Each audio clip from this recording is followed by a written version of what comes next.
આજે અમે અત્યારે અહીંયા આ રાજપીપળાની જિલ્લા અદાલતની બહાર ઊભા છીએ.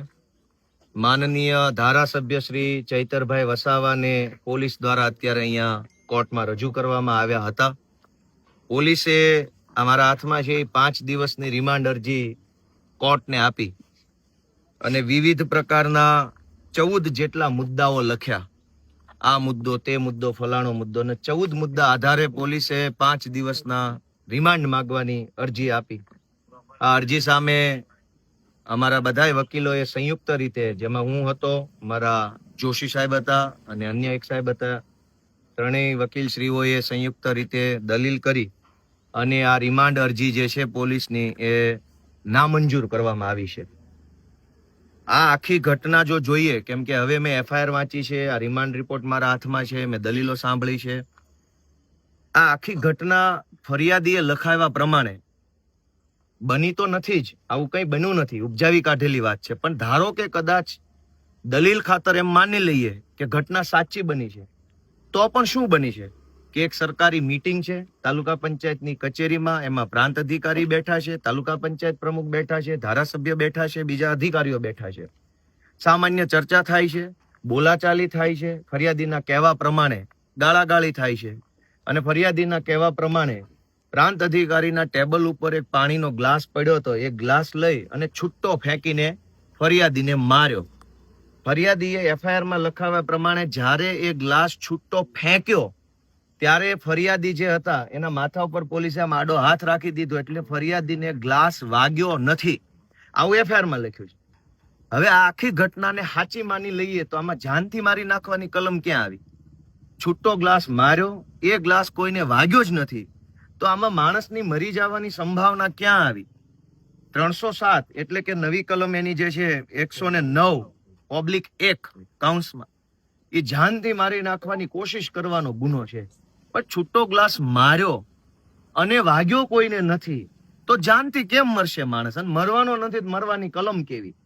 આમ છતાંય કારણ વગરનું ખોટી રીતે ચૈતરભાઈ ઉપર ગંભીર પ્રકારની કલમો લગાડવામાં આવી, જેથી કરીને એમને લાંબો સમય સુધી અદાલતની અને કાયદાની પ્રક્રિયામાં ફસાવી શકાય, છાપાઓની હેડલાઇન મેનેજ કરી એને બદનામ કરી શકાય, પોલીસ સ્ટેશનોમાં ગોંધી રાખી અને એમની ઉપર માનસિક ત્રાસ વર્તાવી શકાય. આવો કરવાના માટે થઈ અને એમની ઉપર ખોટી રીતે ગંભીર કલમો લગાવવામાં આવી.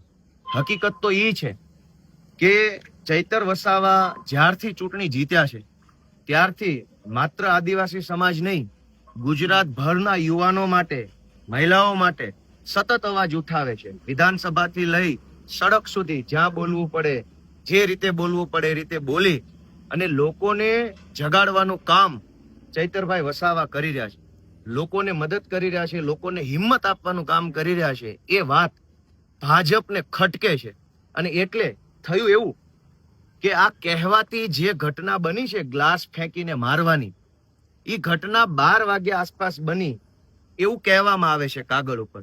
ઘટના બન્યા પછી સૌથી પહેલા પોલીસ સ્ટેશને ધારાસભ્ય ચૈતર વસાવા પોતે ગયા. 1:30 વાગે ચૈતર વસાવા પોલીસ સ્ટેશને ગયા. પોલીસને એને પોતાની ફરિયાદ આપી કે મારી સાથે આવું બન્યું છે. પોલીસે ફરિયાદ અરજીના સ્વરૂપમાં લખી લીધી, પણ એફઆઈઆર ન કરી અને ચૈતર વસાવાને એરેસ્ટ કરીને બેસાડી દીધા.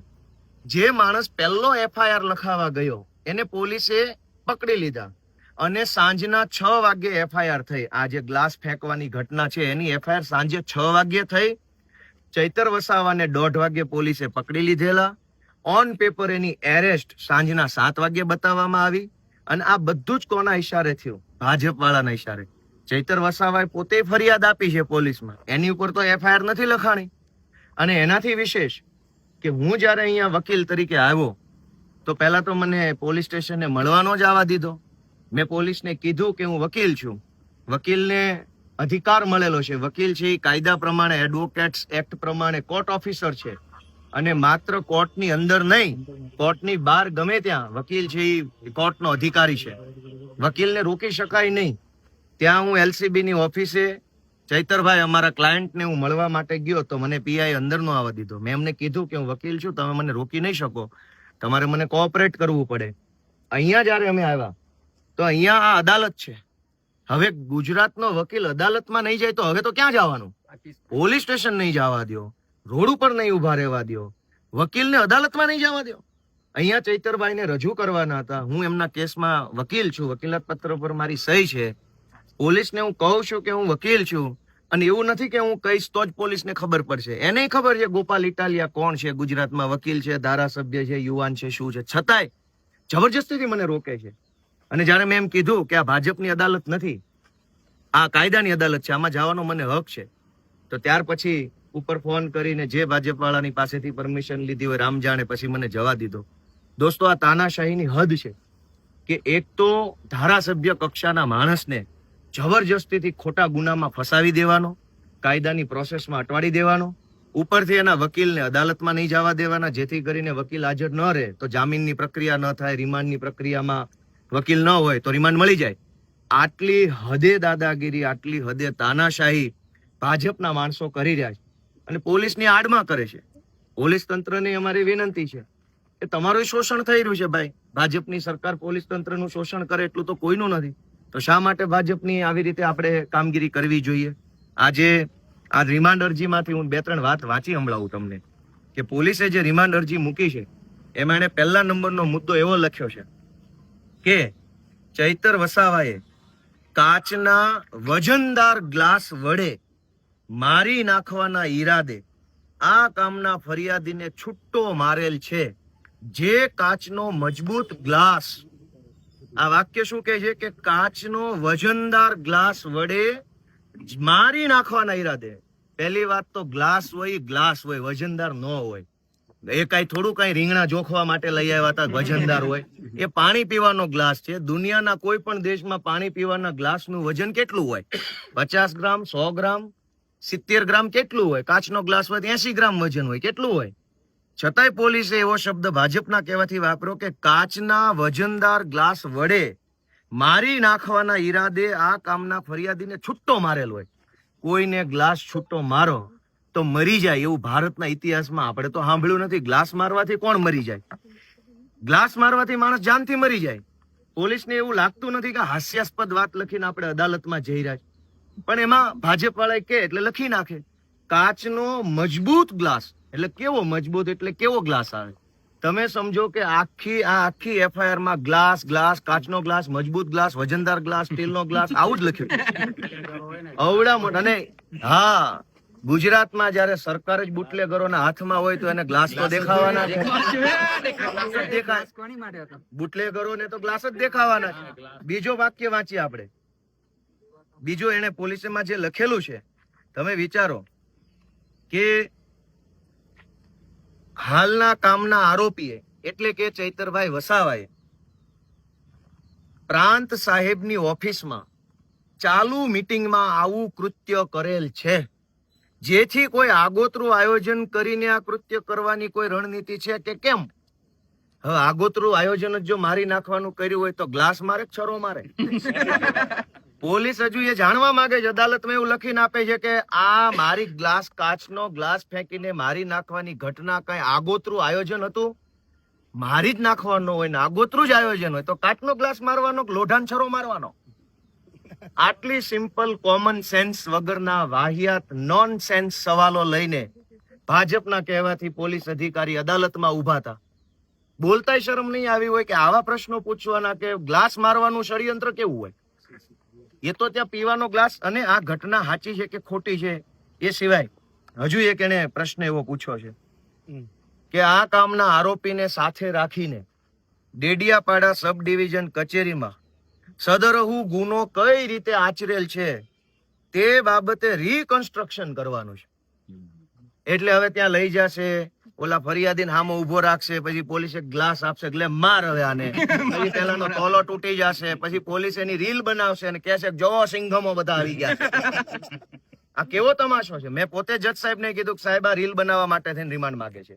રીકન્સ્ટ્રક્શનના નામે આ બધા રીલો બનાવીને ભાજપમાંથી મેડલ લેવાની કોશિશ કરી રહ્યા છે. આ શબ્દમાં મેં રજૂઆત કરી સાહેબ આ રીલ બનાવવાના ચક્કર છે. શેનું રીકન્સ્ટ્રક્શન? જે સરકારી કચેરીમાં આ કહેવાતી ઘટના જો ખરેખર બની હોય તો ગ્લાસ ત્યાં પડ્યો નથી, ઓફિસ ત્યાં માણસો નથી, ખુરશી નથી, બધું સાફ સફાઈ પૂરું થઈ ગયું છે કાલે ને કાલે. હવે શેનું રીકન્સ્ટ્રક્શન? તો એક ધારાસભ્ય પ્રકારના માણસને સાથે રાખી રીલ બનાવવાના ચક્કરમાં, છવાઈ જવાના સિંઘમ બનવાના ચક્કરમાં પોલીસ આવા પ્રકારના વાહિયાત કારણો રજૂ કરીને રિમાન્ડ માંગે છે. અને આ સિવાય સૌથી પહેલી વાર કે એક એવું કારણ એમણે પોલીસે લખેલું છે આમાં કે ડેડિયાપાડાના ધારાસભ્યએ તાલુકાના પ્રમુખને મારી નાખવાના ઈરાદે જીવલેણ હુમલો કર્યો, ગ્લાસ ફેંકીને. જીવલેણ, ગ્લાસ મારો એટલે માણસ મરી જાય. એ જીવલેણ હુમલો કરી પોતાની અલગ છાપ ઊભી કરવા સારું આ કૃત્ય કર્યું છે. એ છાપ ઊભી કરવાના કૃત્યની ઊંડાણપૂર્વક તપાસ કરવાની છે. હું ઊભો તો મેં જજ સાહેબને વિનંતી કરી, સાહેબ ગુજરાતના 6 કરોડ લોકોમાંથી માત્ર 182 લોકો ધારાસભ્ય બની શકે છે. કરોડો લોકોનું સપનું હોય છે ધારાસભ્ય બનવાનું, નથી બની શકતા. ચૈતર વસાવાને આદિવાસી સમાજે પૂરી તાકાતથી સંપૂર્ણ બહુમતીથી ધારાસભ્ય બનાવ્યા છે. હવે કઈ છાપ ઊભી કરવાની બાકી રહી ગઈ છે? ગલાસ માર્યો. પોલીસ એવું કહે છે કે પોતાની અલગ છાપ ઊભી કરવા માટે ગલાસ માર્યો. તો કઈ છાપ ઊભી કરવાની છે? ધારાસભ્ય બની ગયા છે. ગુજરાતના જે 182 મહત્વના જે લેજિસ્લેટર્સ છે એમાંથી એક તો બનેલા છે, એની છાપ છે. ગુજરાતના યુવાનોના મન ઉપર છાપ છે, આદિવાસી સમાજની અંદર એક છાપ છે. આટલી પ્રતિષ્ઠા ધરાવતો વ્યક્તિ છે, એની ઉપર પોલીસે ભાજપના કહેવાથી આવા આરોપ લગાવ્યા. એ બધા જ આરોપોનો અમે જડબાતોડ દલીલ સાથે તર્કબદ્ધ જવાબ આપ્યો છે. પોલીસે આવા હાસ્યાસ્પદ કારણો રજૂ કર્યા છે, વાહિયાત કારણો રજૂ કર્યા છે. ચૈતર વસાવા જેવા લોકનાયકને, આદિવાસી ટાઈગરને ફસાવવા માટે થઈને આવી હાવ બાળકો જેવી રમતિયાળ વાતો રિમાન્ડ રિપોર્ટમાં લખીને લાવીને કોર્ટમાં મૂક્યા છે. એના ઉપરથી સાબિત થાય છે કે આખી ઘટના ઉપજાવી કાઢવામાં આવી છે. આવી કોઈ ઘટના બની નથી. ચૈતર વસાવા ફરિયાદ આપવા ગયાની ફરિયાદ લીધી નથી. ચૈતર વસાવાના એડવોકેટને પણ રોકી રાખવામાં આવ્યા છે. આ પણ ગંભીર પ્રકારનો ગુનો છે. અમે કોર્ટમાં ફરિયાદ પણ આપેલી છે. ચૈતરભાઈ ફરિયાદી બન્યા છે. વકીલને રોકવા બાબતની ફરિયાદ કોર્ટ રૂબરૂ આપેલી છે. આ સિવાય ચૈતરભાઈને ધક્કા મારીને ઈજા પહોંચાડવામાં આવી છે, એની પણ ફરિયાદ અમે કોર્ટમાં લખાવેલી છે. આગળનો શું? આગળ સંઘર્ષ, અમારા તો જીવનમાં જ સંઘર્ષ છે, કેમ કે અમે વિરોધ પક્ષમાં છીએ. ભાજપના માણસો બળાત્કાર કરે તો પોલીસ એને મેડલ આપે છે. ભાજપના માણસો ડ્રગ્સ વેચે તો પોલીસ એને સલામ મારે છે. ભાજપના માણસો જમીનો પચાવી પાડે તો પોલીસ એને વાહવાહી કરે છે. ભાજપના લોકો ગુંડાગીર્દી કરે, જમીન પચાવી પાડે, દારૂ વેચે, ડ્રગ્સ વેચે, સરકારી અનાજ ખાઈ જાય, સરકારી ગૌચરો ખાઈ જાય તો પોલીસ કે સરકારી તંત્રનું કંઈ બગાડી નથી લેતા. પણ છાસવારે ચૈતર વસાવા કેમ હાથમાં આવી જાય? કારણ કે ચૈતર વસાવા લડે છે, અવાજ ઉઠાવે છે. આ ગુજરાતની વિધાનસભામાં જ્યાં ચૈતરભાઈ વસાવા બેસે છે, એ જ વિધાનસભાની અંદર ભાજપનો ધારાસભ્ય પ્રાંતિજનો ગજેન્દ્રસિંહ બળાત્કારનો આરોપી છે. ગુજરાતની પોલીસમાં એવી હિંમત નથી કે એને એરેસ્ટ કરીને જેલમાં મોકલી શકે. આ ગુજરાતની અંદર મનરેગાનું કરોડો રૂપિયાનું કૌભાંડ થયું. અહીંના સાંસદ મનસુખ વસાવાએ પોતે કીધું કે ભાજપના માણસોએ હપ્તા લીધા છે. કા નર્મદા જિલ્લામાંથી પોલીસ અધિકારીઓ ભાજપના લોકોને મનરેગામાં એરેસ્ટ નથી કરતા. ચૈતર વસાવા લડે છે, યુવાન છે, અવાજ ઉઠાવે છે તો બધાની આંખમાં ખટકે છે. એટલે અમારી વિનંતી છે કે ગુજરાતની જનતા સાથ આપે, સહયોગ આપે. ગોપાલભાઈ, કયા ભાજપના નેતાના ઈશારે આ ફરિયાદ થઈ છે? ચાલો આવો સાઈડ માં.